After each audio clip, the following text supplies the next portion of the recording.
নিজের বাবার দিকে যদি একবার রহমতের দৃষ্টিতে তাকায়, খুশি মনে যদি তাকায় বাবার চেহারাটার দিকে, আইরে আমার বাবা, এরকম বাবার দিকে যদি রহমতের দৃষ্টি দিয়ে যদি তাকায়, আল্লাহ রব্বুল আলামিন সঙ্গে সঙ্গে তার আমলনামায় একটা কবুল হজের সওয়াব লিখিয়া দেয়। ইন্নাল হামদালিল্লাহি নাহমাদুহু ওয়া নাস্তাঈনুহু ওয়া নাস্তাগফিরুহু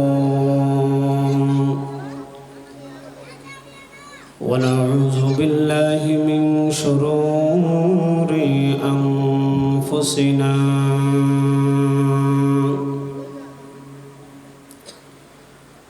ومن سيئات أعمالنا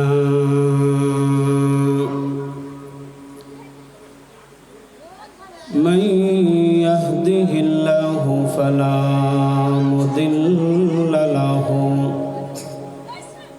ومن يضلله فلا هادي له ونشهد أن لا إله إلا الله وحده لا شريك له ونشهد أن سيدنا وسندنا وحبيبنا ومولانا محمدا عبده ورسوله الذي أرسل إلى الناس كافة بشيرا ونذيرا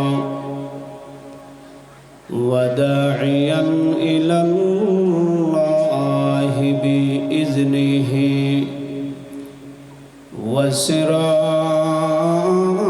وسراجا منيرا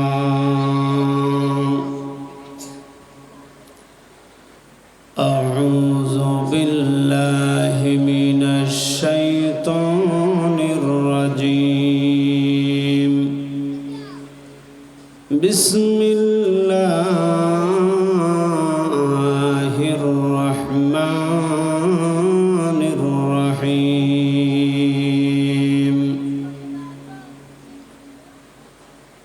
وقضى ربك ألا تعبدوا إلا إياه وبالوالدين إحسانا إما يبلغن عندك الكبر أحدهما أو كلاهما فلا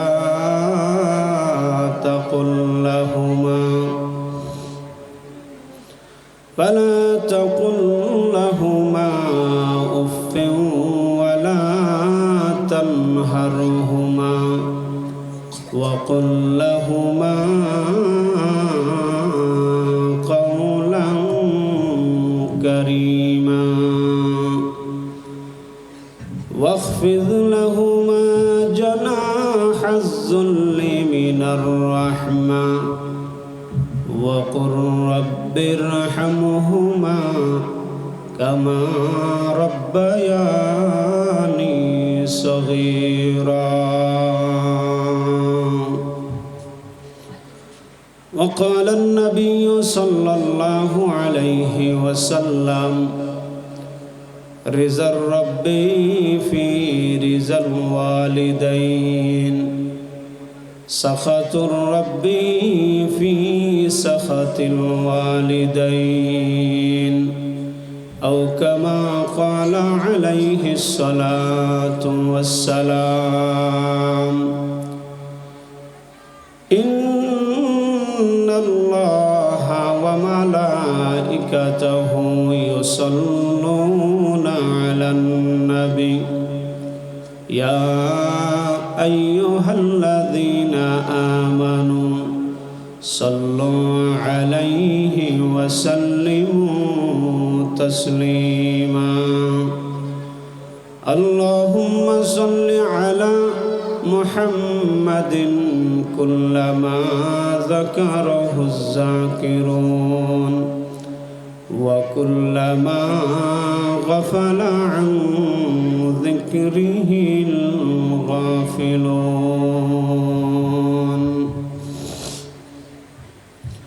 ऐ सब्ज़ गुंबद वाले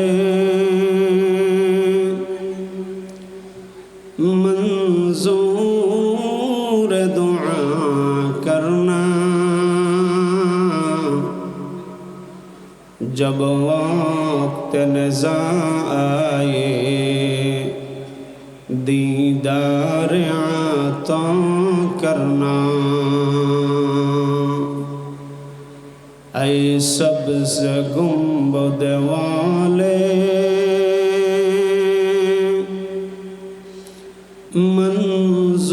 मंजूर दुआ करना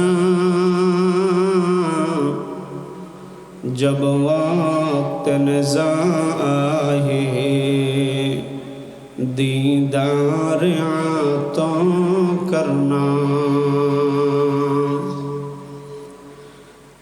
ऐ नूर खुदा आकर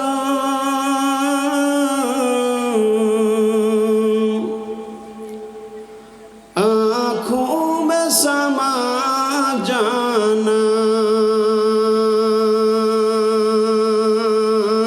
ऐ नूर खुदा आकर आँखों में समा जाना या दर पे बुला लेना या ख्वाब में आ जाना ऐ पर्दनशी दिल के पर्दे में रहा करना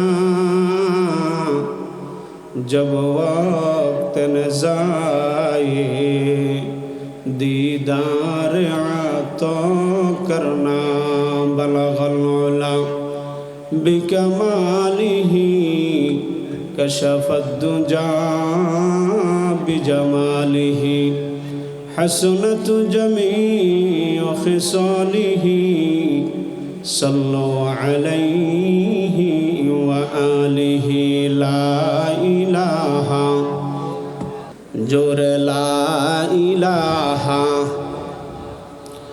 अल्लाह अल्लाह क्या मुबारक नाम है अल्लाह अल्लाह मोमिनों का काम है ला इलाहा जोर ला इलाहा भाईजान बहु दूर है मदीना আমরা কেমনে যাব জানি না বহু দূরে মদিনা আমরা কেমনে যাব জানি না দয়াল আল্লাহ দয়া করেন নসিব করেন মদিনা লা ইলাহা जोरे ला इलाहा ला इलाहा इल्लल्लाह ला इलाहा इल्लल्लाह ला इलाहा इल्लल्लाह ला इलाहा इल्लल्लाह ला इलाहा আসিয়ায় বলে এক আল্লাহ ফেরাউন দিল কত জ্বালা আল্লাহ বলেন ও জিবরাইল খুলে দাও জান্নাতের তালা পড়লা ইলাহা ইল্লাল্লাহ লা ইলাহা ইল্লাল্লাহ লা ইলাহা ইল্লাল্লাহ লা ইলাহা ইল্লাল্লাহ মুহাম্মাদুর রাসূলুল্লাহ সাল্লাল্লাহু আলাইহি ওয়াসাল্লাম। মানিকপুর মধ্যপাড়া মরহুম সুন্দর আলী মিয়ার রুহের মাগফিরাত কামনায় চতুর্থ বার্ষিকী ইসলামী মহাসম্মেলনের অত্যন্ত শ্রদ্ধাভাজন সভাপতি নেহায়াত কাবিল এহতেরাম মুআজ্জাজ মুকাররম হযরত উলামা একরাম, উপস্থিত সমবেত সর্বস্তরের প্রাণপ্রিয় মুসলমান ভাইয়েরা, পর্দার অন্ত আড়ালে অবস্থানরত অত্যন্ত শ্রদ্ধেয় মা বোনেরা, সর্বপ্রথম সেই মহান প্রভুর দরবারে জানাচ্ছি অসংখ্য অগণিত শুকরিয়া, যে মহান রব্বুল আলামিন অত্যন্ত দয়া করে মায়া করে ভালোবেসে আজকের এই বেহেশতের বাগানে জান্নাতি সামিয়ানার নিচে আসার এবং বসার তৌফিক দান করেছেন। আজকের এই বেহেশতের বাগানে আসতে পেরে এবং বসতে পেরে আপনারা খুশি না বেজার? কম না বেশি? আপনাদের খেদমতে সূরা বনী ইসরাইলের 22 নম্বর এবং 23 নম্বর দুইটা আয়াতে কারিমা তেলাওয়াত করছে এবং আল্লাহর হাবিবের অসংখ্য হাদিস থেকে ছোট্ট একখানা হাদিস আপনাদের খেদমতে তেলাওয়াত করেছি। এই আয়াতে এবং হাদিসে আল্লাহ পাক এবং আল্লাহর রসুল মা বাবার খেদমত, মা বাবার হক, মা বাবার গুরুত্ব সম্পর্কে আলোচনা করছে। আল্লাহ তাআলা আমাদেরকে কিছু জরুরি কথা বলার এবং শোনার তৌফিক দান করেন। আমরা যেন এই কথাগুলি আমাদের পাথেও হয়, হেদায়েতের উসিলা হয় এবং কাল কিয়ামতে নাজাতের উসিলা হয়, এমন কিছু জরুরি কথা যেন বলার তৌফিক দান করেন। আল্লাহ তাআলা বলেন, ওয়াকাদা রাব্বুকা আল্লা তা'বুদু ইল্লা ইয়্যা ওয়া বিল ওয়ালিদাইনি ইহসানা। আল্লাহ পাকের সিদ্ধান্ত, ওয়াকাদা রাব্বুকা আল্লা তা'বুদু ইল্লা ইয়্যা, আল্লাহ ছাড়া আর কারো ইবাদত করবা না। ইবাদতের মালিক একমাত্র আল্লাহ, ইবাদত পাওয়ার উপযুক্ত একমাত্র আল্লাহ। কারণ আমরা কার জমিনে থাকি? আল্লাহর জমিনে। কার দেওয়া রিজিক খাই? আল্লাহর দেওয়া। অনেকে কইবেন হুজুর আমি কামাই করি। আরে কামাই কইরেও আপনি রিজিক পাইতেন না যদি আল্লাহর রহমত না হয়, ঠিক নেই? এই জন্য আল্লাহর দেওয়া রিজিক খাই, আল্লাহর দেওয়া জমিনে থাকি, আল্লাহ পাকের দেওয়া আলো বাতাস ভোগ করি। এই জন্য আল্লাহ হুকুম দিতেছেন, আমার সিদ্ধান্ত হলো এই দুনিয়াতে যতদিন থাকবা আমি আল্লাহর ইবাদত করবা। দ্বিতীয় নম্বর হুকুম হলো, তোমার মা বাবা যাদের মাধ্যমে তুমি দুনিয়া মুখ দেখছ, দুনিয়াতে আসছ, তাদের সেবা করবা, তার খেদমত করবা। দুনিয়ার মুখ দেখলা না হইলে, মা বাবার মাধ্যম না হইলে, আল্লাহ পাক মা বাবা ছাড়া সন্তান দিতে পারে, এটা আল্লাহর বিশেষ কুদরত। কিন্তু দুনিয়াতে সিস্টেম হলো মা এবং বাবার মাধ্যমে দুনিয়াতে মানুষ আসবে। এই জন্য আমরা কেহ ডাইরেক্ট আসমান থেকে নামি নেই। আমাদের মা বাবা ছোট সময় আমাদেরকে কষ্ট কইরা কইরা লালন পালন করছে, লেখাপড়া শিখাইছে, নিজে না খাইয়া আমাদেরকে খাওয়াইছে, খাওয়াইয়া বড় করছে। অনেকের মা নাই, অনেকের বাবা নাই, অনেকের মা আছে বাবা নাই, অনেকের বাবা আছে মা নাই। আমার নিজেরও মা নাই, বাবা আছে। এইভাবে অনেকের মা অনেকের বাবা ওই চকের মাঝখানে গোরস্থানে মাটির নিচে শুয়ে আছে না নাই? ওইখানে গেলে মনে হয় মার কথা, বাবার কথা, আত্মীয় স্বজন, দাদা দাদি, কত আত্মীয় স্বজন ওইখানে শুয়ে আছে। আপনাদের আত্মীয় স্বজন আছে না ওইখানে? ডাইরেক্ট আমরা দুনিয়াতে কেউ আসতে পারিনি। আল্লাহ বলেন আমার ইবাদত আগে, এরপরে সর্বপ্রথম আল্লাহর যে হুকুম, তুমি যাদের মাধ্যমে দুনিয়াতে আসছো তাকে চিনো, তার সেবা করো, মা এবং বাবার সেবা করো। আজকাল যুবক ভাইয়েরা মা বাবার সেবা করতে চায় না। বিবাহ শাদী করানোর পরে, বউ আসার পরে, আগে তো দিন ধর্ম দেখিয়া মানুষ বিয়া শাদী করাইছে। মানুষের মুরব্বীদের মুখে একটা কথা শুনছি, জাতের মেয়ে কালো ভালো, নদীর পানি গুলা ভালো। এই জন্য মা চাচি দাদি এদেরকে দেখলে দেখতাম, আমার দাদি এত কালো ছিল, তো জিজ্ঞাসা করতাম এমন কালা মানুষে বিয়া করে আনে? আরে কালা মানুষের তো তোর দাদা এত পছন্দ করছে, এত ভালোবাসছে। তাদের মধ্যে অহংকার, হিংসা এগুলো ছিল না, ছিল মোহাব্বত, সংসারকে কিভাবে গুছায় রাখবে। কিন্তু আজকাল এমন এক জমানা আসছে, বিয়া শাদি করার পরে, ঘরে বউ আনার পরে শুরু করে মা বাবার থেকে আলাদা করার একটা রাস্তা। কেমনে নি হারে ফটান যায়, কেমনে নি তার আলাদা করা যায়। এ মা বোনেরা, পর্দার আড়ালের যারা ওয়াজ শোনার জন্য আসছেন, আজকে আপনি এই বাড়িতে এসে আপনি এই ছেলেটারা আলাদা করে নিয়ে গেলেন, আলাদা চলেন, আলাদা খান, বিদেশ থেকে টাকা পয়সা পাঠায়, আপনার অ্যাকাউন্টে সব কিছু করেন, মার খবর নেয় না, বাবার খবর নেয় না। আপনার ঘরেও তো আল্লাহ দুইটা ছেলে দিছে, এরা যখন বিবাহ করবে আপনি যদি এতটুকু করেন তো তারা তো এর চেয়ে আরো বেশি কিছু করবে, ঠিক না বেঠি? এক লোক তার বাবাকে দৌড়াইতে দৌড়াইতে, লাঠি দিয়ে দৌড়াইতে দৌড়াইতে ওই শখের মাঝে একটা গাছ আছে, এই গাছ পর্যন্ত লয়ে গেছে। গাছের কাছে গিয়া বাবা দপাস করে বসে গেছে, আর দৌড়ায় না সামনে। বলতেছে বাবারে আর দৌড়াইস না, আর দৌড়াইস না। ছেলে আশ্চর্য হয়ে গেল, আর এটা কি, এতক্ষণ দৌড়াইছে এখন বসে গেছে এখানে, আর দৌড়াইস না। আমিও তোর দাদারে দৌড়াইতে দৌড়াইতে এই পর্যন্ত আনছিলাম, আজকে তুই আমাকে এই পর্যন্ত দৌড়াই নিয়ে আসছ, আরো যদি আমার একখানি ক্ষেত সামনে নিয়ে আসতো, তোর ফলে আরো একখানি ক্ষেত তোর সামনে নিব, ঠিক না বেঠি? जैसा करनी वैसा बरनी ना माने तो करके देख, जैसा करनी वैसा बरनी ना माने तो करके देख, जन्नत भी है दोज़ख भी है ना माने तो मर के देख। कर्म जेमन फल तेमन ना माने तो करिया देखो, जन्नत आछे दोज़ख आछे ना माने तो मरिया देखो। আমার ভাইয়েরা, আরবিতে বলে কামা তাদিনু তুদানু, যেমন কর্ম তেমন ফল। আজকে আপনি যদি আপনার বাবার সাথে ভালো ব্যবহার করেন, ও মা বোনেরা গো, আপনারা এই বাড়িতে বউ হইয়া আসছেন, আপনার শাশুড়িকে যদি আপনি ঘর থেকে বের করিয়া দেন, আল্লাহু আকবার, এমন একদিন আসবে মা গো, আপনার পুত্রবধূ আসিও আপনাকে ঘর থেকে বের করিয়া দিবে, ঠিক না বেঠি? এই জন্য আল্লাহ রব্বুল আলামিন বলেন, ওয়াকাদা রাব্বুকা আল্লা তা'বুদু ইল্লা ইয়্যাহ ওয়া বিল ওয়ালিদাইনি ইহসানা। আমি আল্লাহর সিদ্ধান্ত, আমি আল্লাহর ইবাদত করব। এই দুনিয়াতে আল্লাহ ছাড়া আর কারো ইবাদত চলে না, আল্লাহ ছাড়া আর কাউকে সিজদা দেওয়া জায়েজ নাই। আল্লাহর ইবাদত করবা।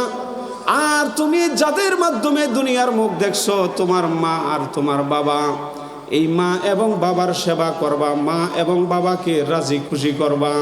তোমার বাবা যদি রাজি হয়, তোমার মা যদি তোমার উপরে খুশি থাকে, রেজার রব্বি ফি রেজাল ওয়ালিদাইন, সাখাতুর রব্বি ফি সাখাতিল ওয়ালিদাইন।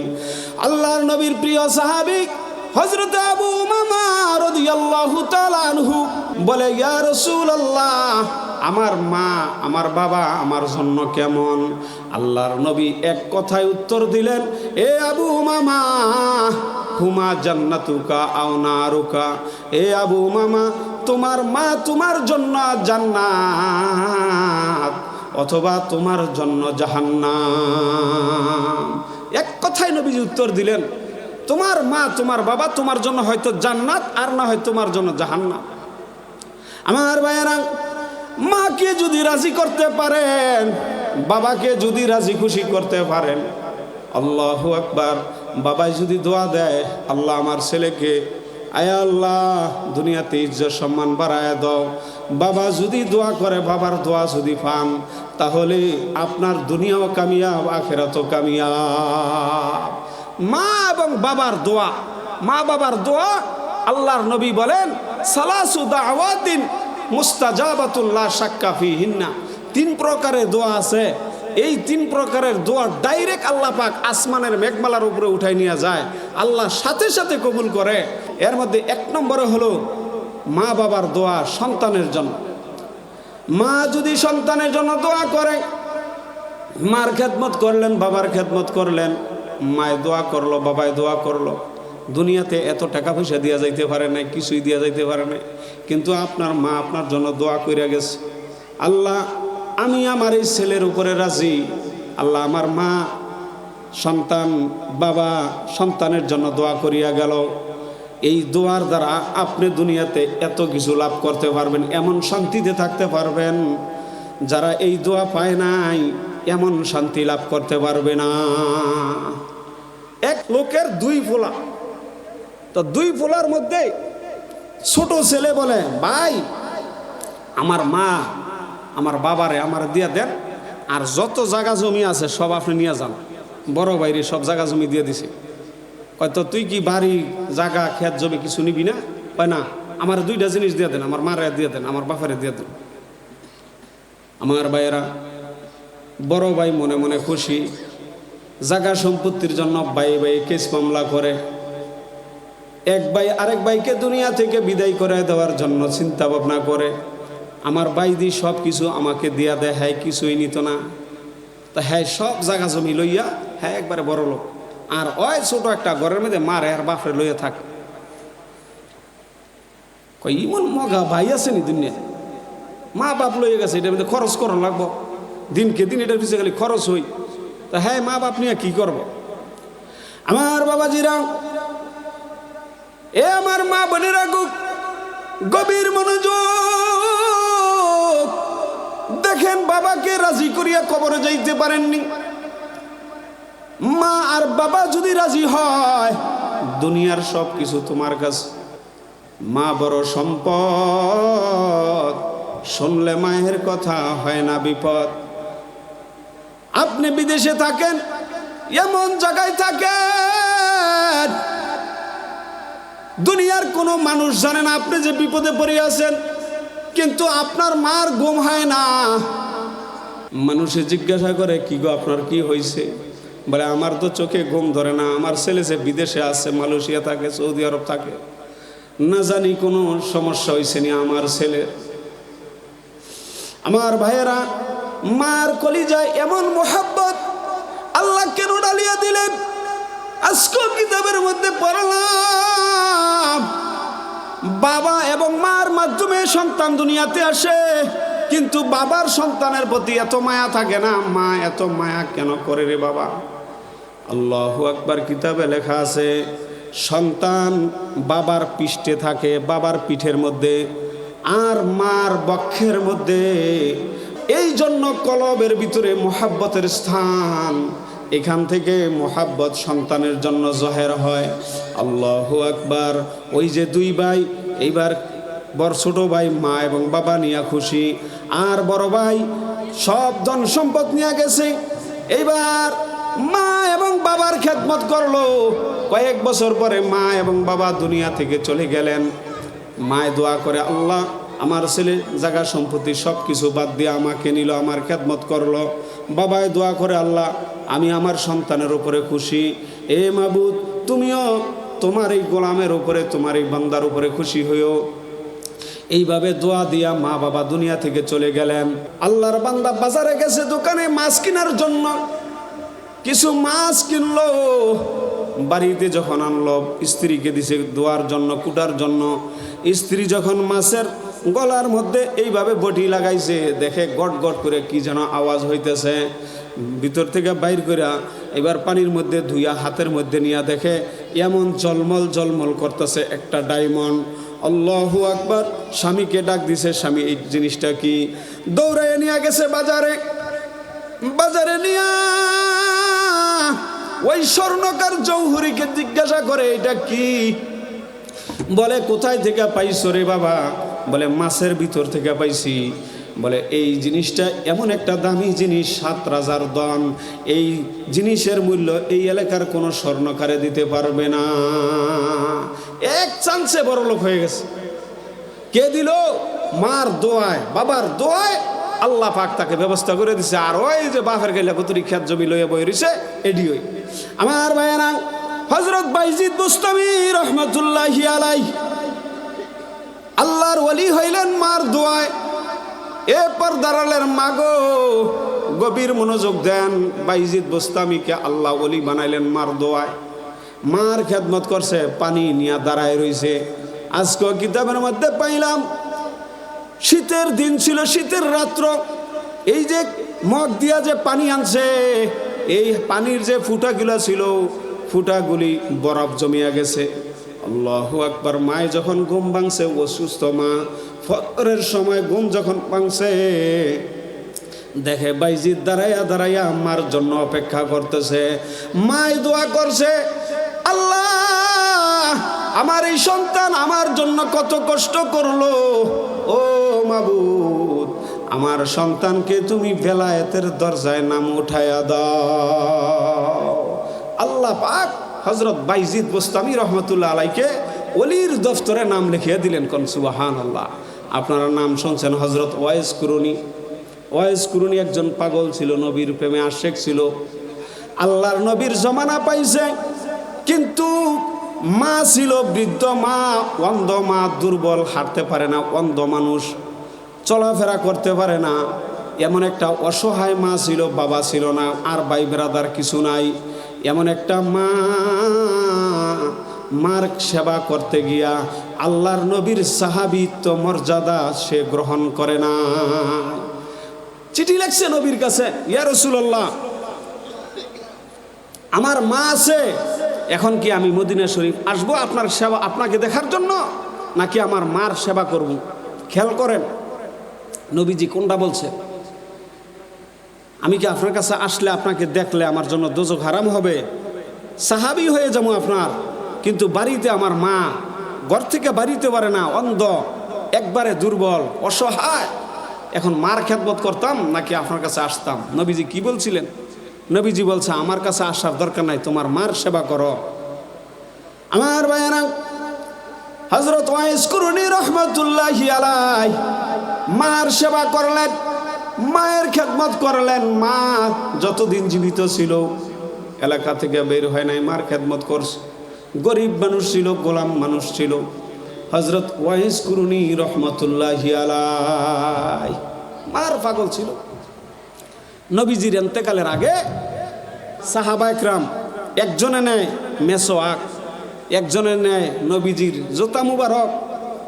নবীজি হজ করার পরে, নবীজির বাবরি ছিল, হজ করার পরে চুল ফালান লাগে, তো সাহাবা একরাম যাই যতটুকু পাইছে কিছু কিছু করে চুল নিয়ে নিয়ে সাহাবা একরাম রেখে দিয়েছে বরকতের জন্য। সাহাবা একরাম বলে আল্লাহর নবীর শরীর মুবারকে যখন গাম হইতো, গাম নিয়ে আমরা বোতলের ভিতরে ভরে রাখতাম। যখন আমাদের বাসা বাড়িতে বিবাহ শাদীর অনুষ্ঠান হইতো, ওই গামই আমরা আতর হিসেবে ব্যবহার করতাম। কোন সুবহানাল্লাহ। আমার বাবাজিরা, হযরত ওয়াইস কুরুনি রহমাতুল্লাহি আলাইহি ইয়ামান দেশে বসবাস করে। আল্লাহর নবী বলেন ইন্নী লা আজিদু রিহাল জান্নাতি মিনাল ইয়ামান, আও কামা ক্বালা আলাইহিস সালাতু ওয়াস সালাম। আল্লাহর নবী বলে সাহাবারা রে, আমি ইয়ামান দেশ থেকে জান্নাতের ঘ্রাণ পাই, ইয়ামান দেশ থেকে জান্নাতের ঘ্রাণ আসতেছে। আল্লাহু আকবার। নবীজির ইন্তেকালের আগে এক একজনকে এক এক জিনিস দিলেন। এবার নবীজির যেই জামা ছিল, জুব্বা মুবারক, সাহাবা একরাম জিজ্ঞাসা করে ইয়া রাসূলুল্লাহ আপনার টুপি দিছেন একজনকে, মেসওয়াক দিছেন একজনকে, রুমাল দিছেন একজনকে, আল্লাহর হাবিব গো আপনার যে আসল জামাটা, আপনার গায়ের যে খেরকা মুবারক জামা, এই জামা দিবেন কাকে? এই জামার কথা তো কাউকে বলেন না। ইয়া রাসূলুল্লাহ আপনার জামা কে নিব? মনে করছে নবীজির মেয়ের জামাই হযরত আলী, আরেক মেয়ের জামাই হযরত ওসমান। ওসমান দুই মেয়ে বিবাহ করছে। আবার আলী নিজের চাস্তো ভাই, এদিক দিয়ে চাচা আছে হযরত আব্বাস, চাস্তো ভাই আছে ইবনে আব্বাস, ফজল ইবনে আব্বাস। মনে করতেছে আহলে বাইতের লোকদেরকে দিবে। নবীজি জামার কথা কাউকে বলে না, অন্যান্য জিনিসগুলো এক একজনকে এক একটা দিতেছে। একজন সাহাবী জিজ্ঞাসা করে ফেললেন ইয়া রাসূলুল্লাহ আপনার জামা মুবারকের ব্যাপারে কাউকে কিছু বলেন না, আপনার জামা কে পাবে? বলে সাহাবীরা রে, আমি তোমাদেরকে এক একজনকে এক একটা দিলাম, আর আমার জামা, আমার এই জামা মুবারক আমার দোস্ত, আমার বন্ধুর জন্য রাখিয়া দিলাম। আপনার দোস্তকে আবার? ইয়া রাসূলুল্লাহ আবু বকর ছাড়া তো আপনার কোনো বন্ধু নাই। নবীজি বলছে আল্লাহকে ছাড়া যদি আমি কাউকে বন্ধু বানাইতাম তাহলে আবু বকরকে বন্ধু বানাইতাম। আবু বকর জীবনের সঙ্গী, সৌর পর্বত গর্তের ভিতরের সঙ্গী, হিজরতের রাত্রের সঙ্গী, সর্ব জায়গায় আবু বকর সঙ্গী। বলে ইয়া রাসূলুল্লাহ, আবু বকর ছাড়া আপনার আর কে বন্ধু আছে? বলে আমার এমন একটা বন্ধু আছে তোমরা দেখো নাই। আমার বন্ধু মদিনা শরীফে আসে নাই, আমার বন্ধু ইয়ামান দেশে আছে। ইয়ামান দেশের ওই কুরুন এলাকার মধ্যে একটা আমার বন্ধু আছে, তার নাম হলো ওয়াইস আল করুনি। ওই বন্ধুর জন্য আমার জামাটা রেখে দিছি, আমার জামাটা তার দিবা। সাহাবা ইকরাম জিজ্ঞাসা করে ইয়া রাসূলুল্লাহ, ওনাকে কি আমরা দেখতে পারবো? বলে আবু বকর দেখতে পারবে না, আবু বকর তার সাথে সাক্ষাৎ হবে না, কারণ নবীজির ইন্তেকালে 2.5 বছর পরে আবু বকর দুনিয়া থেকে চলে গেছে। বলে ইয়া রাসূলুল্লাহ, কে দেখতে পারবে? বলে আমার সাহাবীদের মধ্যে হযরত ওমর এবং হযরত আলী দেখতে পারবে। বলে আলী এবং ওমর এই দুইজনের সাথে ওই ওয়াইস আল কুরুনির সাক্ষাৎ হবে। আল্লাহু আকবার। হযরত ওমর রাদিয়াল্লাহু তাআলা আনহুর খেলাফতের যুগে যখন ইসলামী রাষ্ট্রের পরিধি যখন বাড়তেছে, বিভিন্ন দেশ নতুন নতুন করে বিজয় হইতেছে, ওই ইয়ামান দেশও মুসলমানদের হাতে চলে আসছে। এবার ওই যে আল্লাহর নবী জামাটা দিয়া রাখছিলেন, 2-3 বছর হয়ে গেছে, আল্লাহর নবীর হাতের জামাই এখনো ওমরের কাছে আছে। আল্লাহর নবীর ভবিষ্যৎবাণী অনুযায়ী হযরত ওমর আলী রাদিয়াল্লাহু তাআলা আনহুকে বললেন, চলো ওই কুরুন এলাকার ওয়াইস নামক লোকটাকে গিয়ে তালাশ করিয়া দেখি সে কোথায় আছে। আল্লাহু আকবার। দুইজনে চলিয়া গেলেন কুরুন এলাকার মধ্যে। ওই এলাকার মধ্যে গিয়া জিজ্ঞাসা করে, ভাই তোমাদের এলাকার মধ্যে কি ওয়াইস আল কুরুনি নামে কোনো মানুষ আসেনি? বলে হুজুর, এই ওয়াইস কুরুনি দিয়া কি করবেন? সে হলো একটা পাগল মানুষ। কয় কিসের পাগল? বলে দুনিয়ার মানুষ যখন কাঁদে তখন সে হাসে, দুনিয়ার মানুষ যখন হাসে তখন সে কাঁদে। এমন পাগল। পাগল তো আল্লাহর পাগল। আল্লাহু আকবার। মানুষে হাসলে উনি কাঁদে, মানুষে কাঁদলে উনি হাসে। ওই লোকের কাছে নিয়ে যান। নবীজি চিহ্ন বলছে হযরত ওমরকে, এ ওমর, তারে চিনবা কেমনে? তার হাতের মধ্যে একটা সাদা দাগ থাকবে, মানুষের শ্বেত রোগ হয় না, দলফট রোগ হয় না, এরকম একটা সাদা দাগ থাকবে। এই দাগ দেখে তারা চিনতে পারবা যে এটা ওয়াইস আল কুরুনি। আমার ভাইয়েরা, হযরত ওমর এবং আলী রাদিয়াল্লাহু তাআলা আনহু কাছে গেলেন। যাওয়ার পরে মানুষকে জিজ্ঞাসা করেন, ওয়াইস আল কুরুনি কই? ওই যে চকের মধ্যে বকরি রাখে, রাখালের কাজ করে। দৌড়ে তার কাছে গেলেন।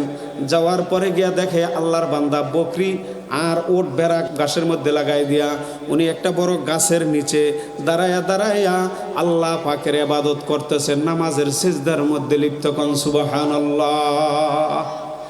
মানুষের আওয়াজ পাইয়া ওয়াইস আল কুরুনি তাড়াতাড়ি নামাজ শেষ করে সালাম ফিরাইয়া দেখে দুইজন মানুষ দাঁড়ানো। আসসালামু আলাইকুম। কে আপনি? আমি হইলাম হযরত ওমর। আর আপনি কে? আমি হইলাম হযরত আলী। কন্যা সুবহানাল্লাহ। ওমর এবং আলী, আপনারা এখানে চলে আসছেন? বলে আল্লাহর নবীর ভবিষ্যৎবাণী, আল্লাহর নবী তোমার জন্য হাদিয়া দিয়া আমাদেরকে পাঠাইছে। কন্যা সুবহানাল্লাহ। কয় নবী যদি ইন্তেকাল হয়ে গেছে আরো 2-3 বছর আগেই। কয় তো আপনি এখানে থেকে জানলেন কেমনে? কয় যা কিছু হয় সব আমি খবর পাই, আল্লাহ পাক সব আমার জানাই দেয়। কন্যা সুবহানাল্লাহ। মার খেদমত কইরা ঠক জেনা জিতছে, একটু চিন্তা ভাবনা করে দেখেন। আমার ভাইয়েরা বলতেছি, কি হাদিয়া দিল? বলে এই যে এই প্যাকেটের মধ্যে আল্লাহর নবীর দামি জামা মুবারক আছে, এটা আল্লাহর নবী আপনার জন্য দিয়ে গেছে। বলে আর কি বলছে? বলছে আল্লাহর নবীর উম্মতের জন্য আপনি দোয়া করতেন, আল্লাহর নবীর উম্মতের নাজাতের জন্য আপনি দোয়া করতেন। এবার জামা মুবারক হাতের মধ্যে লইছে, নবীজির হাদিয়া গ্রহণ করলেন। নবীজির হাদিয়া গ্রহণ করিয়া হযরত ওয়াইস কুরুনি বলে আপনারা এখানে দাঁড়ান। আবার যেই জায়গায় নামাজ পড়তেছিল ওই জায়গায় চলিয়া গেলেন। ওই গাছের নিচে গিয়া আবার সেজদায় অবনত হইলেন। সেজদা দিয়া বলতেছে, আল্লাহ গো, আপনার নবীর জামা, আপনার নবীর হাদিয়া আমি গ্রহণ করলাম। আমি এই জামা ততক্ষণ পর্যন্ত পরব না যতক্ষণ পর্যন্ত আপনি আপনার নবীর সমস্ত উম্মতকে মাফ করিয়া না দেন। আল্লাহ আপনার নবীর সব উম্মতকে মাফ করিয়া দেন, সব উম্মতকে মাফ করিয়া দেন। আল্লাহর সাথে কথাবার্তা চলতেছে, সুবহানাল্লাহ সুবহানাল্লাহ। আল্লাহ বললেন, যাও, তোমার দোয়ায় আমি উম্মতের নির্দিষ্ট একটা অংশকে মাফ করে দিলাম। বলে, না, সব উম্মতকে মাফ করে দেন। আপনার নবী আমার কাছে দোয়া চাইছে, তার উম্মতের জন্য দোয়া করতাম। নবীজি দোয়া চায়, উম্মতের জন্য দোয়া করত। মার খেদমতকারী। আমার ভাইয়েরা, এইবার দোয়া করতেছে, আল্লাহ খালি দিতেছে সব উম্মতকে মাফ করাইবে। এমন সময় ওমর আর হযরতে আলী রাদিয়াল্লাহু তাআলা আনহু চিন্তা করলেন, লোকটা নবীজির জামা পাইয়া খুশিতে আত্মহারা হইয়া দুনিয়া থেকে চলে গেছেনি। এই যে সেজদা দিছে মনে হয় আর উঠতো না, মরে নিয়ে গেছে। কাছে যখন গেছে, তাদের পায়ের আওয়াজ শুনিয়া আল্লাহর বান্দা সেজদা থেকে মাথা উঠাইলেন। উঠাইয়া জিজ্ঞাসা করে, আপনারা দুইজন আমার কাছে কেন আসলেন? এখানে কেন আসলেন? আমি তো আল্লাহর সাথে কথা বলতেছিলাম, আল্লাহর কাছে আল্লাহর হাবিবের উম্মতকে মাফ করাইতেছিলাম। বলে, আমরা মনে করছি আপনি না জানি দুনিয়া থেকে চলে গেলেন। আল্লাহু আকবার, আল্লাহ। এইবার ওয়াইস কুরনি বলে, আমাকে আল্লাহ রব্বুল আলামিন খুশি করতেছিলেন, আমি সমস্ত উম্মতের জন্য মাপ চাইতেছিলাম। আল্লাহ নির্দিষ্ট একটা সংখ্যা বললেন, আমি রাজি হই না। আরও বললেন, আমি রাজি হই না। আরও বললেন, আমি রাজি হই না। এইভাবে আমি সমস্ত উম্মতকে মাপ করায় লইতাম। কিন্তু শেষে আল্লাহ রব্বুল আলামিন, ওই করুণ এলাকার মধ্যে দুইটা প্রসিদ্ধ গোত্র ছিল। ওই দুইটা প্রসিদ্ধ গোত্রের মধ্যে সবচেয়ে বেশি ওট দুম্বা বকরি ছিল। বলতেছে আল্লাহ রব্বুল আলামিন, এ ওয়াইসেল কুরনি, তুমি আমার হাবিবের উম্মতের জন্য ক্ষমা চাইতেছ?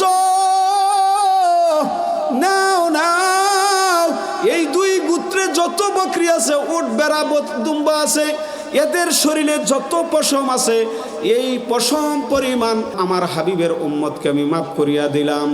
কিতাবের মধ্যে মুফাসসিরিন একরাম লেখছে, ওই যুগে ওই দুই গোত্রের মধ্যে কমপক্ষে 20,000 বকরি ছিল। কোন সুবহানাল্লাহ।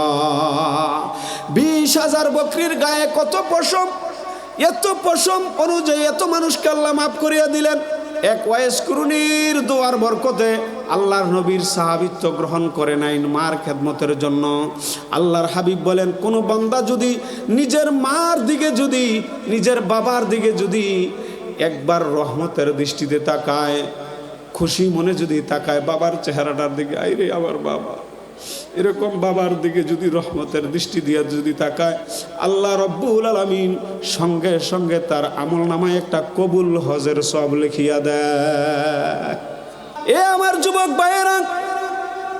ভাইয়েরা, বেশি শোনা দরকার এই ওয়াজটা।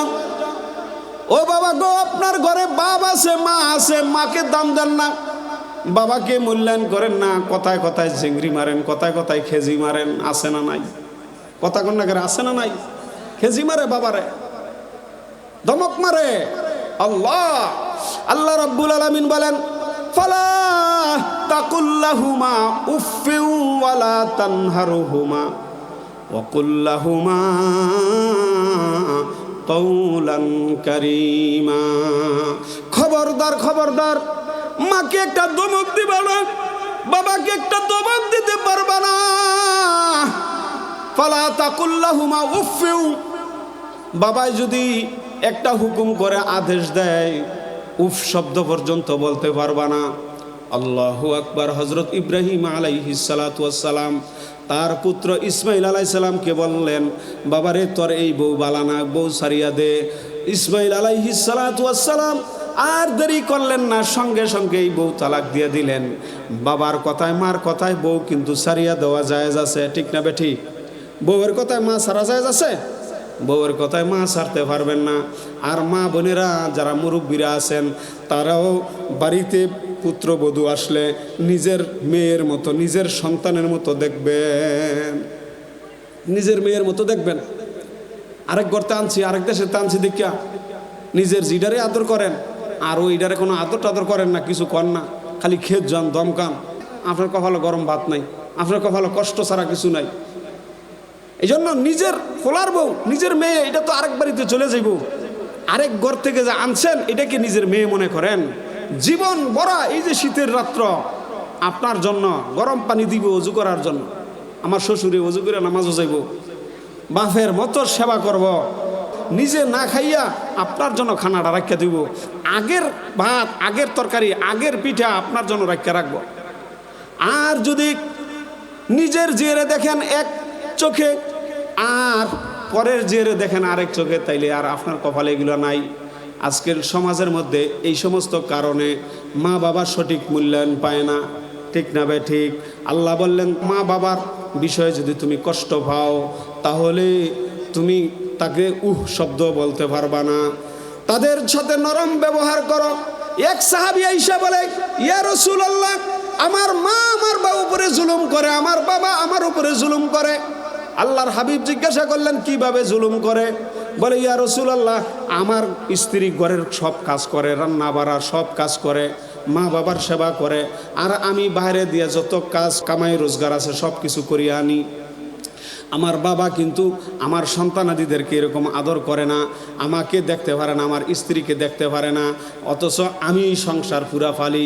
আমার ছোটো ভাইয়ের স্ত্রীকে দেখতে পারে, আমার ছোটো ভাইয়ের সন্তানদেরকে যেমন আদর করে আমার সন্তানদেরকে এমন আদর করে না। এক চোখে নুন বেছে আরেক চোখে তেল বেছে। আমরা যেটা কইলাম হইলে এটা সাহাবা একরাম নবীজিকে বইলা মাসলা হল করাইলিস।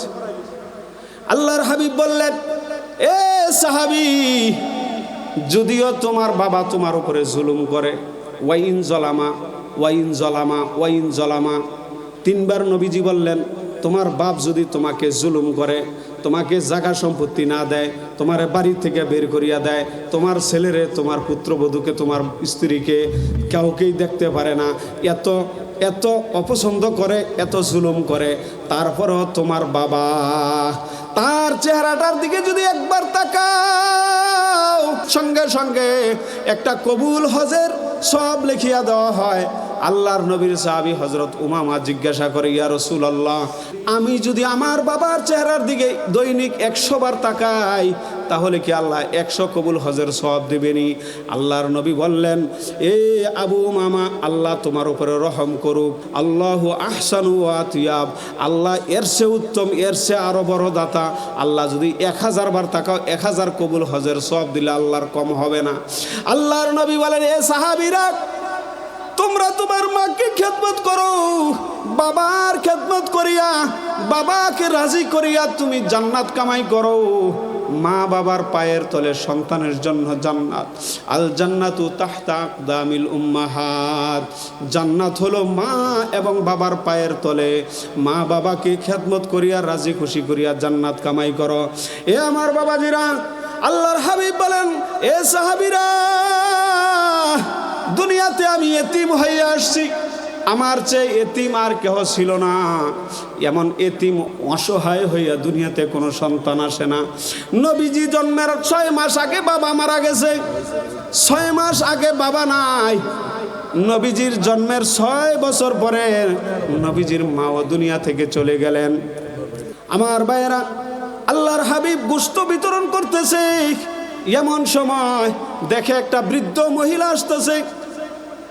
আসার সময় নবীজি দেখিয়া দাঁড়ায় গেলেন, নবীজির রুমাল মুবারক মাটির মধ্যে বিছাই দিলেন। ওই বৃদ্ধ মহিলা যখন কাছে আসলো, বললেন বসেন। বলার সঙ্গে সঙ্গে নবীজির রুমাল মুবারকের উপরে একটা সাধারণ বৃদ্ধ মহিলা হইয়া আল্লাহর নবীর রুমাল মুবারকের উপরে নির্দ্বিধায় বসিয়া গেল। হায়রে, এই মহিলাকে, এই মহিলার এত আস্পর্ধা, মহিলা কে এটা? সবাই ভাবতেছে, চিন্তা করতেছে। জিব্রাইল যেই রুমাইলে বসার সাহস পায় না, এই রুমাইলে মহিলা নির্দ্বিধায় বসে গেছে, কোনো ইতস্ত করলো না। সাহাবীদের এই বারবার চাওয়া দেখিয়া নবীজি জিজ্ঞাসা করে, এ সাহাবীরা, তোমরা খালি আমার দিকে বড় বড় চোখ করে চাইতেছ, বিষয় কি? বলে, ইয়া রাসূলুল্লাহ, আপনার রুমাইলের উপরে মহিলা বসে গেছে, মহিলা কি? আল্লাহর হাবিব চোখের পানি ছাড়িয়ে দিলেন, এ সাহাবীরা, তোমরা কি চিনো না? এটা আমার মা, দুধ মা হালিমা। আল্লাহু আকবার। মদিনা শরীফে বাবা আমি বহুতবার গেছি, অনেক সময় ছিলাম, অনেক তবলিগে সময় লাগাইছি। মদিনা শরীফ রওজা আতহারের পূর্ব দিকে জান্নাতুল বাকি, এই জান্নাতুল বাকিতে সাহাবা একরামের কবর আছে। প্রথম ঢুকার পরেই ডাইন দিকে উম্মাহাতুল মুমিনিন নবীজির স্ত্রীদের কবর আছে, এখানে পুলিশ দাঁড়ায় থাকে, এইখানে বেশি যাইতে দেয় না, আস্তে আস্তে অন্যদিকে রাস্তা দেখায় দেয়। একটু সামনে যাওয়ার পরে হযরত উসমান রাদিয়াল্লাহু তাআলা আনহুর কবর। মানুষ গিয়া উসমান রাদিয়াল্লাহু তাআলা আনহুর কবর জিয়ারত করে। আর একটু দূরে যাওয়ার পরে দুইটা কবর একসাথে, একটা হলো হযরত আবু সাঈদ খুদরি রাদিয়াল্লাহু তাআলা আনহুর কবর, আরেকটা হলো হযরত আবু হুরায়রার কবর। আর একটু সামনে যাওয়ার পরে একটু ওয়ালের কাছে আমি একবার গেলাম, গিয়া দেখি খালি মানুষ ওইখানে বেশি যায়। আমি জিজ্ঞাসা করলাম এইটা কার কবর? চিহ্ন তো নাই, নাম তো নাই, নেম প্লেট নাই। বলে এটা কার কবর? তো পাকিস্তানি একটা মুরব্বী সৌদিই থাকে, উনি বলল এইটা হলো মা হালিমাতুস সাদিয়ার কবর। কন্যা সুবহানাল্লাহ। আমার ভাইয়েরা, হযরত উসমান রাদিয়াল্লাহু তাআলা আনহুর কবর জিয়ারত করলাম, চোখ দিয়া তো পানি আসলো না। অন্য সাহাবীদের কবর জিয়ারত করলাম, চোখ দিয়া পানি আসলো না। হালিমাতুস সাদিয়ার কবরে যাওয়ার পরে দেখি হাজিদের চোখের পানি নিয়ন্ত্রণ করতে পারে না, যখনই শোনে এটা নবীজির দুধমা হালিমাতুস সাদিয়ার কবর। ওই শিশুকালের ইতিহাস মনে পড়িয়া যায়। আমার নবী 6 বছর বয়স হওয়ার পরে নিজের মাকে হারাইলেন।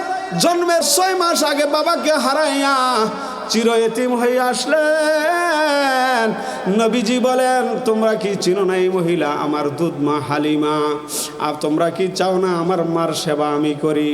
নিজের আপন মা যদি নবীজি পাইতেন, তাহলে নবীজি নিজের মার জন্য কত খেদমত করতেন। কোন সুবহানাল্লাহ। এই জন্য বাবাজি, নবীজি নিজের মার খেদমত করতে পারে নাই। শিশুকাল, নবীর 6 বছর যখন বয়স, বাবা নাই। আরবের কত মানুষ বাবা বাবা বলিয়া ডাকে। আল্লাহু আকবার। মাকে বলে, মাগো, এই মক্কা নগরীর কত মানুষ বাবা ডাকলো, আমার বাবা কোথায়? আমি তো একটা দিনও বাপ বলিয়া কাউকে ডাক দিতে পারলাম না। বিকালবেলা যখন ছেলেরা খেলাধুলা করে, সন্ধ্যা হয়ে গেলে প্রত্যেকের মা বাবা আসিয়া সন্তানগুলিকে ময়লা আবর্জনা কাপড় চোপড় পরিষ্কার করিয়া কোলে উঠায় উঠায় বাড়িতে নিয়ে যায়। কিন্তু আমার বাবা তো কোনোদিন আসলো না। নবীজি খেলায় না, দাঁড়ায় দাঁড়ায় দেখে। আল্লাহু আকবার। নবীজি দেখে কিন্তু নিজে খেলায় না। কিন্তু কত মানুষের বাবা আইসা নিয়ে যায়, নবীজির বাবা আসে না। নবীর মন খারাপ।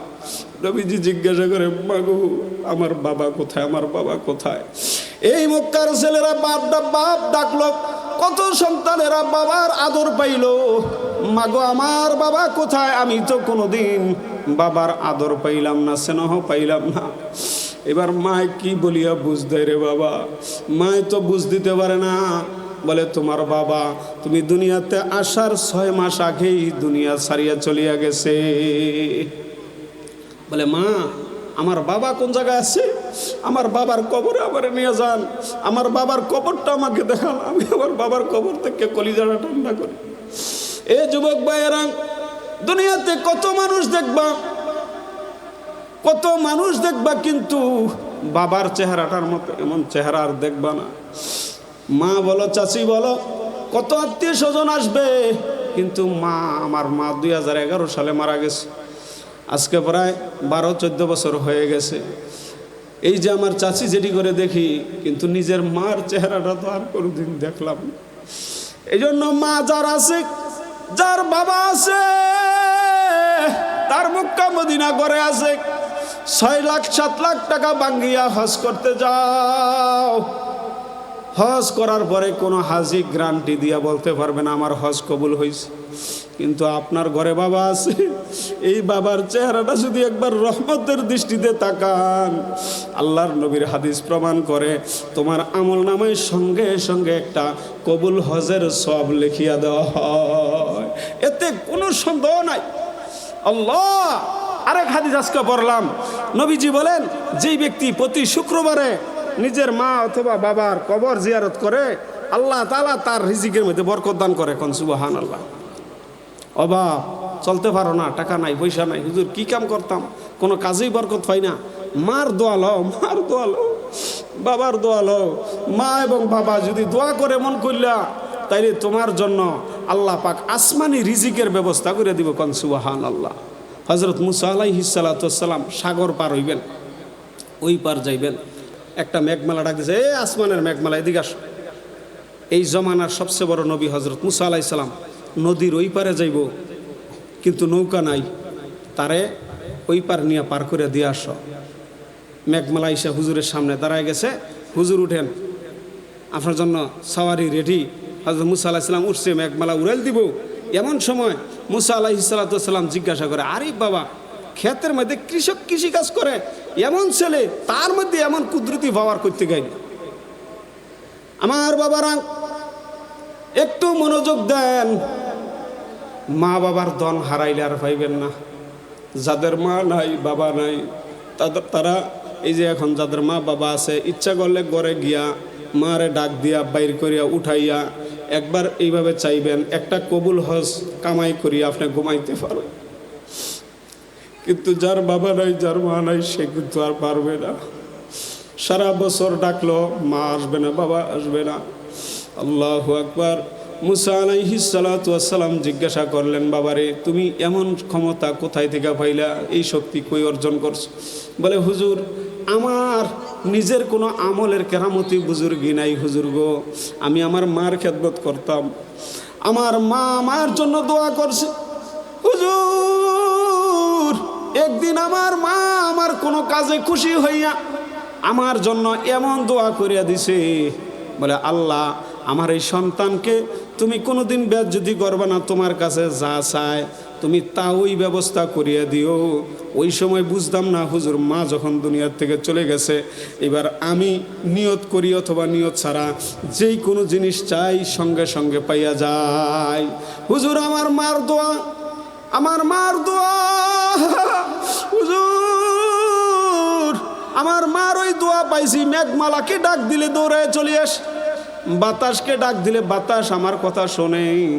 কারণ আমি যখন আমার মার গোলাম হয়েছি, আমার মার যখন সেবা করছি, তখন আমার মা আমাকে এমন দোয়া দিছে, সব কিছু হইয়া যায়। অনেকে বলবেন হুজুর আমার তো মা নাই বাবা নাই, মা বাবা অন্ধকার কবরে চলিয়া গেছে, এখন হুজুর কি করব?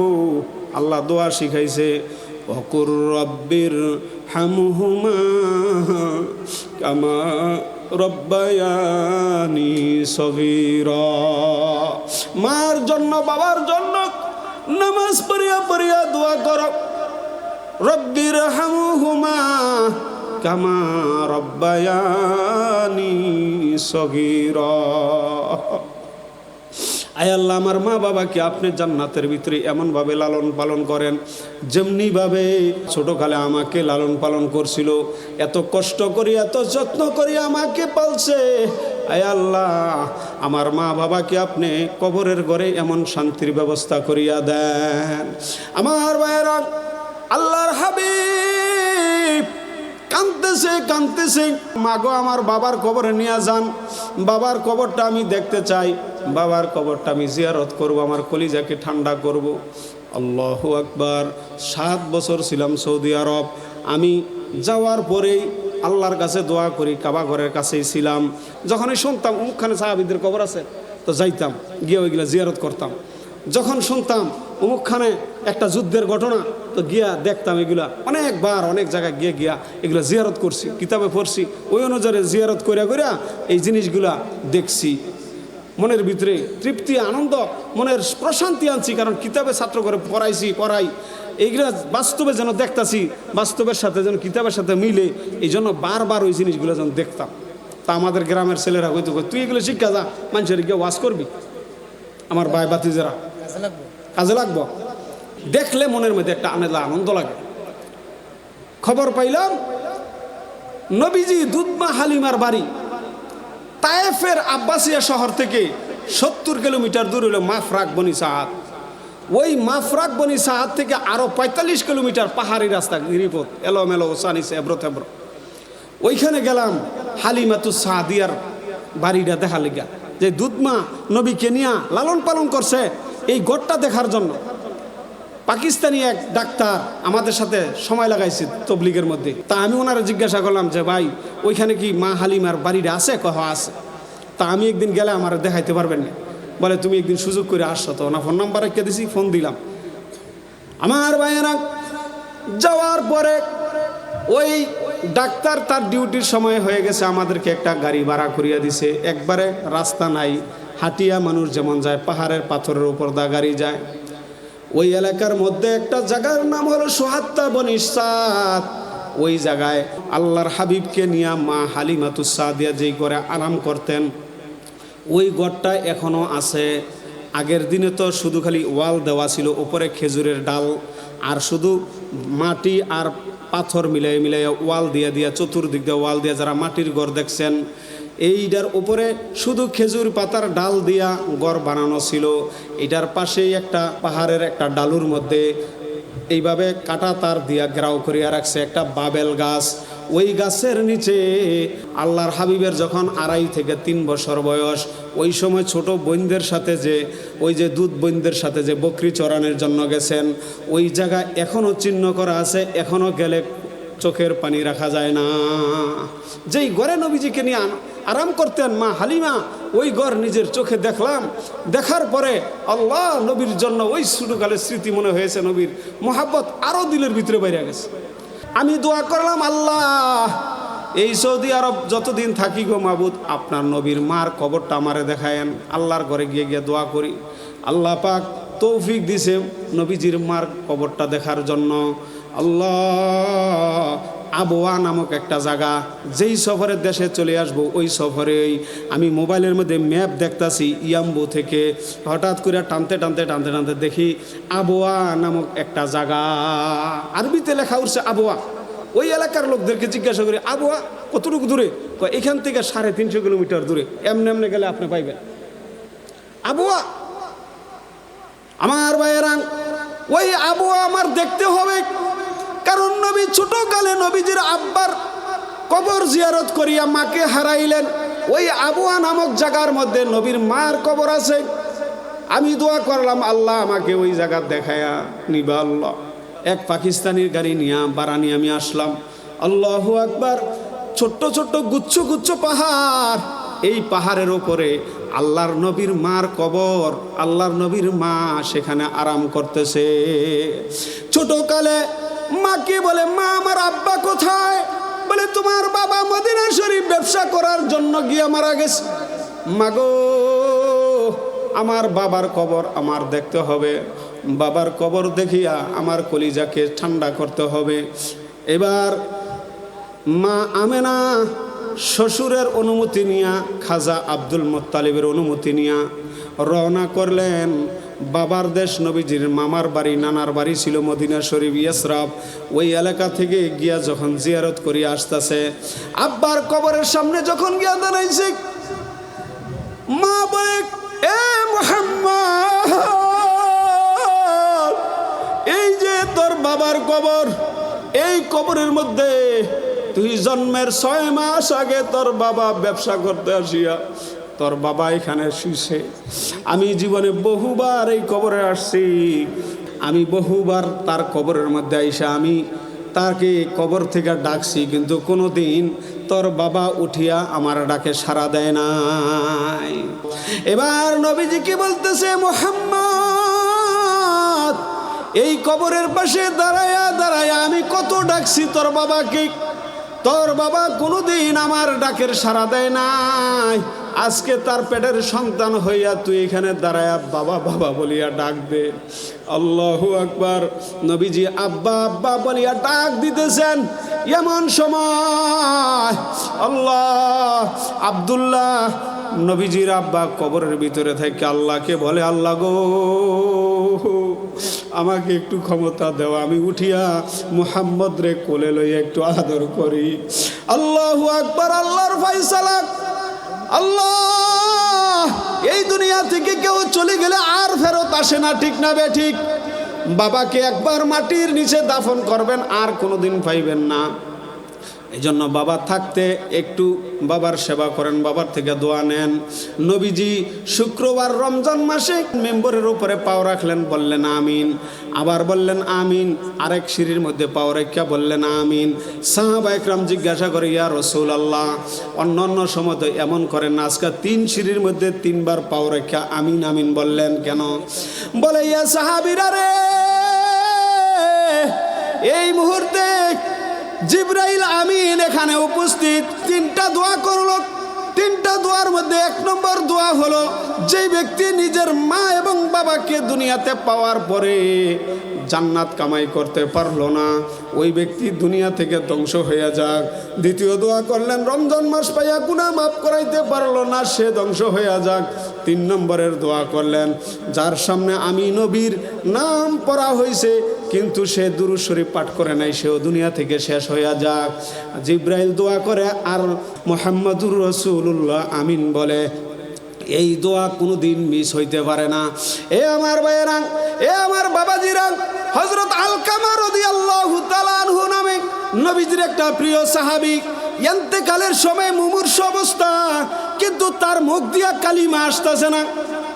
সাহাবা একরাম কালিমার তালকিন দেয়, কিন্তু তার জবান দিয়া কালিমা আসে না। দৌড়ে খবর পাঠাইছে, নবীজিকে ডাক দাও, নবীজিকে নিয়ে আসো, তার মুখ দিয়ে তো কালিমা আসে না। ঘটনা কি?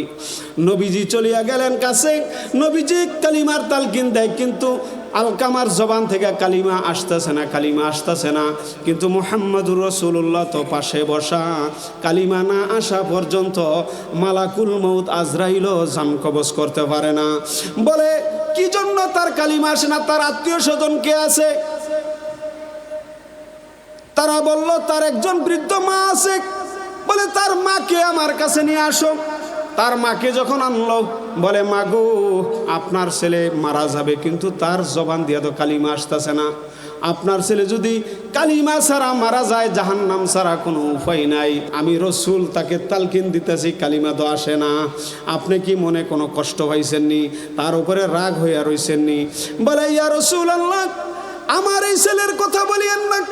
তার স্ত্রীর কথা শুনিয়া, তার স্ত্রীর কথায় আমাকে এত গালিগালাজ করতো, আমার মনে এত কষ্ট দিত। 10 মাস 10 দিন তাকে পেটে বোঝা বইছি হুজুর গো। আমি তার কথায় আমার কলিজা সিরিয়া যাইতো, এত আঘাত পাইতাম, এত ব্যথা পাইতাম। আল্লাহর হাবিব কালিমা না পড়লে আমার কিছু করার নাই, সে এমনি মারা যাক। এবার দু জাহানের বাদশা নবী মুহাম্মদুর রাসূলুল্লাহ দুনিয়াতে থাকতে তার একটা সাহাবী বেঈমান হয়ে মারা যাবে, এটা আল্লাহর রাসূল বরদাস্ত করতে পারে না। বলে, মা আপনি মাফ করিয়া দেন। বলে, ইয়া রাসূলুল্লাহ, আমার এই মনের দুঃখ আমি মাফ করতে পারতেছি না। বলে, মাগো, আপনার এই ছেলে মারা যাওয়ার পরে তো দুজকের আগুনে জ্বলবে, তাহলে আপনার ছেলের জন্য আমি দুনিয়াতেই আগুনে পোড়ানোর ব্যবস্থা করিয়া দেই। সাহাবীদেরকে অর্ডার দিলেন, কিছু লাকড়ি আনো, লাকড়ি না আগুন জ্বালাও, তার এই সন্তানকে লাকড়ি আগুনের উপরে ছাইড়া দেই, কারণ মরলে কবরে দিলে তো জাহান্নামের আগুনই জ্বলবো, তো দুনিয়া তুই মার সামনে একটু জ্বলে যাক, মাই দেখুক কি হয়। আমার ভাইয়েরা, সাহাবা একরাম আগুন জ্বালাইছে। এমন সময় মুমূর্ষু রোগী দরিয়া কাছে নিয়ে আসছে, আগুনের মধ্যে শোয়াই দিবে। এবার মা দৌড়ে আসছে, বলে, হুজুর, আমার ছেলেরা আগুনে ফালায়েন না, আগুনে ফালায়েন না। বলে, মা, আপনার ছেলেকে দুনিয়ার আগুনে জ্বালাইবে, এটা যদি আপনি সহ্য করতে না পারেন, এই দুনিয়ার আগুন আখিরাতে জাহান্নামের আগুনের দুয়া মাত্র, এর চেয়ে 70 গুণ বেশি পাওয়ার তেজ হবে ওই আগুন। এ মা, আপনার ছেলে ওই আগুন কিভাবে সহ্য করবে? বলে, ইয়া রাসূলুল্লাহ, আমার সন্তানের কষ্ট আমি সহ্য করতে পারবো না, আমার ছেলেকে আমি মাফ করিয়া দিলাম।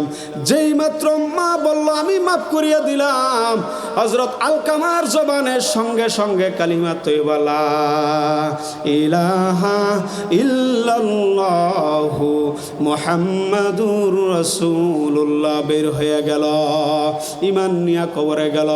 এ আমার ভাইয়েরা, এ আমার যুবক ভাইয়েরা, বাবাকে কষ্ট দাও, বাবা রাগ হয়ে রয়েছে, 5 বছর ধরে বাবার লগে কথা নাই, আছে না নাই? বিদেশ গেছে, 10 বছর ধরে মার লগে কোনো কথাই কয় না। মা এই বাড়িতে সেই বাড়িতে গিয়া মানুষের কাছে কয়, আরে আমার ছেলে একটা ফোনও দেয় না, একটা কথাও কয় না। এমন কপাল ভরা সন্তান আছে না নাই? আল্লাহ, আমার ভাইয়েরা, মাকে কষ্ট দিও না, বাবাকে কষ্ট দিও না, মা হারায় ফেললে এই ধন আর কোনোদিন পাইবা না। আল্লাহর নবী কবরের পাশে দাঁড়ায় দাঁড়ায় কাঁদতে। এমন সময় ইহুদি এক পাদ্রী এসে বলতেছে, তুমি কে? বলে আমার নাম আমেনা, আমার ছেলের নাম মোহাম্মদ। বলে আমি তৌরত কিতাবের বড় আলেম, আমি তৌরত কিতাব অনুসারে যে সমস্ত আলামত পাইছি, তোমার এই ছেলে শেষ জমানার পয়গাম্বর নবী মুহাম্মদুর রাসূলুল্লাহ। এখনো তার নবুয়তি জহের হয় নাই। এই এলাকার মধ্যে বহুত ইহুদিরা তোমার ছেলের শত্রু হয়ে আছে, যদি তাকে পায় তাহলে তাকে মেরে ফেলবে, তুমি তাড়াতাড়ি এখান থেকে নিয়ে চলিয়া যাও। আল্লাহর নবীকে নিয়ে রওনা হইলেন। 6 বছর বয়স।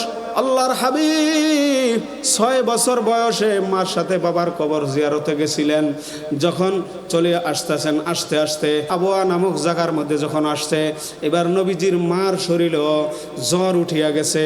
আল্লাহু আকবার। নবীজির মা এমন জ্বর, এমন তীব্র জ্বর, শরীরে হাত দেওয়া যায় না।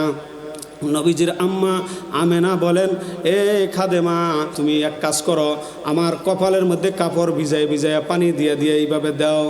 এইভাবে যখন দিতেছে, এ আমার বাবাজিরা, আল্লাহর হাবিবকে আল্লাহর নবীর মা বুকের মধ্যে জড়ায় বলে, মুহাম্মদ, দুনিয়াতে আসার 6 মাস আগে তোর বাবা চলিয়া গেছে। মনে করছিলাম জীবন ভরা তোকে বুকে রাখিয়া আদর করব। এমন সন্তান দুনিয়ার কোনো মহিলা জন্ম দিতে পারে না। বাবারে, আমার শরীর তো ভালো না, মনে হয় আমি আর বাঁচব না। আমার নবী কান্দে। আসমান জমিন ভারী হয়ে গেছে। এই যে গুচ্ছ গুচ্ছ পাহাড়গুলি ভারী হয়ে গেছে। আসমানের ফেরেশতারা কান্দে। 3 জন মানুষ, নবীজির মা, আর একজন খাদেমা, আর হলো নবীজি। আল্লাহ, এই 6 বছরের বালক মোহাম্মদ এমন কান্দা কান্দতেছে, আসমানের ফেরেশতারাও চোখের পানি ফালায়া কান্দে। আমার ভাইয়েরা, এইবার আল্লাহর নবীর মা দুনিয়া থেকে চলে যাবেন। বলে, মোহাম্মদ, তোমাকে আল্লাহর হাতে আমানত রাখিয়া গেলাম। খাদেমাকে বলে, তুমি তাকে সেবা করবা, খেদমত করবা। আল্লাহু আকবার। ওইখান থেকে আরো 150 কিলোমিটার দূরে হলো জোহফা। ওই জোহফাতে একটা মিকাত আছে। ওই জোহফা থেকে আরো 200 কিলোমিটার দূরে হইল মক্কা শরীফ। এই মক্কা শরীফ পর্যন্ত প্রায় 350 কিলোমিটার। এত দূরের পথ যাওয়ার সময় মার সাথে গেছিল আনন্দ, আসার সময় এবার মাকেও হারাইছে, বাবাকেও হারাইছে। চিরহিতিম হইয়া আমার আপনার নবী মক্কা শরীফ আসতেছে। দাদা অপেক্ষা করে, আমার নাতি তো 1 সপ্তাহ হয়ে গেছে, এখনো আসে না কেন? বারবার গিয়া ওই মদিনা শরীফ থেকে আসার রাস্তায় দাঁড়ায় থাকে, প্রতিদিন অপেক্ষা করে। হঠাৎ করে দেখে ওটের পিঠে 2 জন দেখা যায়, 3 জন দেখা যায় না। বলে, কি হইল? 3 জন পাঠাইছি, 2 জন দেখা যায়, আরেকজন কোথায়? আল্লাহ সামনে অগ্রসর হইয়া আল্লাহর হাবিবের দাদা সামনে অগ্রসর হইলেন। দেখেন কাকে দেখা যায়? এবার সামনে গিয়া দেখে 2 জন দেখা যায়, নবীর মাকে দেখা যায়। নবীর দাদা এমন চিৎকার, নবীজিকে বুকে জড়াইয়া নবীজি বলে, দাদা গো, বাবাকে দেখতে গিয়া এবার মাকেও হারাইয়াইছে। দাদা, আমার মতো এমন এতিম এই জগতে আসমানের নিচে জমিনের উপরে আর কেহ নাই। এমন এতিম নবী আমার,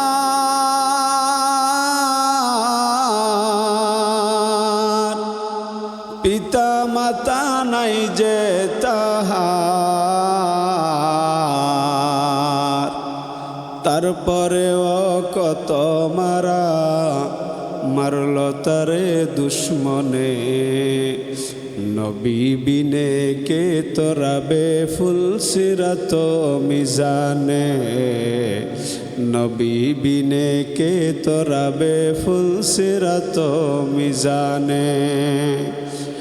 ও গো নবীর উম্মতেরা, হয়ে আজি দিশে হারা। ও গো নবীর উম্মতেরা, হয়ে আজি দিশে হারা। কোরআন হাদিস ছেড়ে চলো যখন যাহা চায় মনে, নবী বিনে কে তোরাবে ফুল সিরাত মিজানে, নবী বিনে কে তোরাবে ফুল সিরাত মিজানে। নবীজির দাদা লালন পালনের দায়িত্ব নিলেন। আল্লাহু আকবার। নবীজির বড় চাচা ছিল আবু তালেব, আবু তালেবের ঘরে খায়। আল্লাহু আকবার। ছোটো ছোটো 5 বছর 6 বছরের বাচ্চারা আমার মাদ্রাসায় পড়ে। 20-50 জন ছেলে বাড়ি থেকে ডিম নেয়, মাছ নেয়, বিরিয়ানি নেয়, যেটা কয়টাই নেয়, তারপরও খাওয়াইতে পারে না। কত নাকরামি করে। আগে তো নিজের সন্তান দেখছি, এখন মাদ্রাসার মধ্যে 20-50 জন ফলাফান কত নাকরামি করে, খাইতে চায় না, এইটা খাইতাম না ওইটা খামু। নবীজি তো 6 বছর ছোটো বাচ্চা, তারও তো মনের একটা শখ ছিল, কিন্তু এই শখ মিটানোর মতো তার মা ছিল না। মা ছাড়া তো দুনিয়ার সন্তানের শখ আর কেউ মিটাইতে পারে না। কত মানুষ দেখছি ভাই দুনিয়া, মায়ের মতো আপন কেহ নাই রে নাই। কত মানুষ দেখছি ভাই দুনিয়া, মায়ের মতো আপন কেহ নাই রে নাই। 10 মাস 10 দিন গর্ভে ধারণ করিয়া সকল দুঃখ একাই নিলেন মানিয়া, সকল দুঃখ একাই নিলেন মানিয়া। বুকের মানি কোথাও যদি চলে যায়, চোখের জলে মায়ের বুকটা ভেসে যায়। বিদেশেতে সন্তান যদি মারা যায়, সবার আগে আঘাত লাগে মার কলিজায়, সবার আগে আঘাত লাগে মার কলিজায়। হায়রে মানুষ মাইরে তোমরা চিল্লানা, থাকতে ঘরে তাহার সেবা করলা না। মা জননীর পায়ের নিচে বেহেশত, থাকতে সময় তাহার সেবায় হৌরত, থাকতে সময় তাহার সেবায় হৌরত। মা বাবার খেদমত দরকার আসেনি? মা বাবার খেদমত করেন। আল্লাহর হাবিব ইতিম হইয়া এবার চাচার ঘরে থাকে, চাচার ঘরে খায়। আল্লাহ, মনের কোনো শখ, মনের কোনো আনন্দ মিটানের ক্ষমতা নাই। চাচি যা দেয় তাওই খায়, যা দেয় তাওই খায়, ভালো লাগলে খায়, না হইলে রাখিয়া দেয়। এইভাবে নবীজি বড় হইতেছেন। আল্লাহ 8 বছর বয়স যখন হয়েছে দাদা দুনিয়া থেকে চলে গেলেন। এইভাবে একজনের পরে একজন নবীজির গার্জিয়ান চলিয়া যায়। এই জন্য নবীজি বলে, উম্মতেরা রে, মার সেবা করবা। আমি নবী মাকে পাই নাই, মাকে যদি পাইতাম আমি নবী খেদমত করিয়া মার কলিজা ঠান্ডা করতাম। আমার ভাইয়েরা, আল্লাহ রাব্বুল আলামিন বলেন, ওয়াকাদা রাব্বুকা আল্লা তা'বুদু ইল্লা ইয়াহ ওয়া বিল ওয়ালিদাইনি ইহসানা। মার বাবার খেদমত করবা, তাদের সাথে ভালো ব্যবহার করবা। ইয়াবলুগান্না ইনদাকাল কিবারা আহাদুহুমা আও কিলাহুমা ফালা তাকুল লাহুমা উফফিন ওয়ালা তানহারহুমা ওয়া কুল লাহুমা কওলান কারীমা। তাদের সাথে নরম নরম মিষ্টি মিষ্টি কথা বলবেন। আমার ভাইয়েরা, আমার বাবাজিরা, আল্লাহকে যদি খুশি করতে চান, মা এবং বাবাকে খুশি করেন। মা যদি, বাবা যদি খুশি হয়, তাহলে আল্লাহ রব্বুল আলামিন আপনার আমার উপরে খুশি হয়ে যাবে। এই জন্য ঘরের মধ্যে মা বাবার সাথে খেঁচাখেঁচি করবেন না, রাগারাগি করবেন না। আর মা বাবাও ঘরের মধ্যে যে আরেক বাড়ি থেকে পোলার জন্য একটা বউ আনছেন, এই পোলার বউটারে আদর করবেন, সোহাগ করবেন, তাদেরকে নিজের মা বলিয়া বলিয়া ডাকবেন। ধমক দিবেন না, খেজি দিবেন না। দমকাইলে তাদের মন বিরক্ত হয়ে যাবে, আপনাকে সেবা করবে না। এমন কি দেখছি, শাশুড়ি মারা গেলে ফোলার বউ আরেক বাড়িতে গিয়ে বসে থাকে, তাকে যে কষ্ট দিছে ওই কষ্টগুলি সে বলতে পারে না। নিজের ফোলার বউকে নিজের মেয়ের মতো মনে করবেন, কারণ আপনার মেয়েও তো আরেকজনের বাড়িতে গেছে। এক লোকের ফার্স্ট ফোলা, ফার্স্ট ফোলার ফার্স্ট বউ, একটার বা তো কপালে জুটে না। আরেক বেড়ার এক ফোলা, একটাই বউ। আল্লাহ, নিজের ফোলার বউরে মা ডাকে, মা এইডা, মা হেডা। ফোলার বউ শাশুড়িকে মা ডাকে, শ্বশুরকে বাবা ডাকে, আব্বা ডাকে। এই যে একটা সৌহার্দ্যপূর্ণ ব্যবহার, দেখবেন মরার পরে অনেক মাহফিলিকে কালেকশন করি, ছেলেরা দাদার জন্য, শাশুড়ির জন্য মানুষে টাকা দেয় মাদ্রাসায়, মসজিদের মধ্যে। তখন মাঝে মাঝে চিন্তা করি, তার দাদায় কতটুকু আদর করে রেখে গেছে তারা। আমাদের মাঝে এই দুই চোখা নীতি আছে দেখেই তো আমাদের সন্তানরা আমাদেরকে দেখতে পারেন।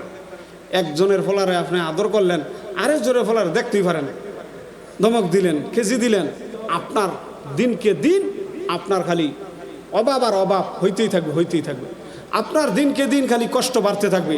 তারা আপনাকে ভুলে যাবে আর আপনার দিন দিন খালি কষ্ট বাড়তে থাকবে। আল্লাহ তাআলা আমাদেরকে মা বাবা সেবা করার তৌফিক দান করে, জোরে বলি আমিন। আমার বাবা আছে, আমার বাবার খেদমত করিয়া যেন আমি দুনিয়া থেকে যাইতে পারি। আব্বার খেদমত করিয়া আব্বাকে যেন খুশি করিয়া দুনিয়া থেকে বিদায় দিতে পারি। আমি আপনাদের কাছে দোয়া চাই। বিদেশ থাকতে আমার মা মারা গেছে, আইসা আর মাকে পাইলাম না।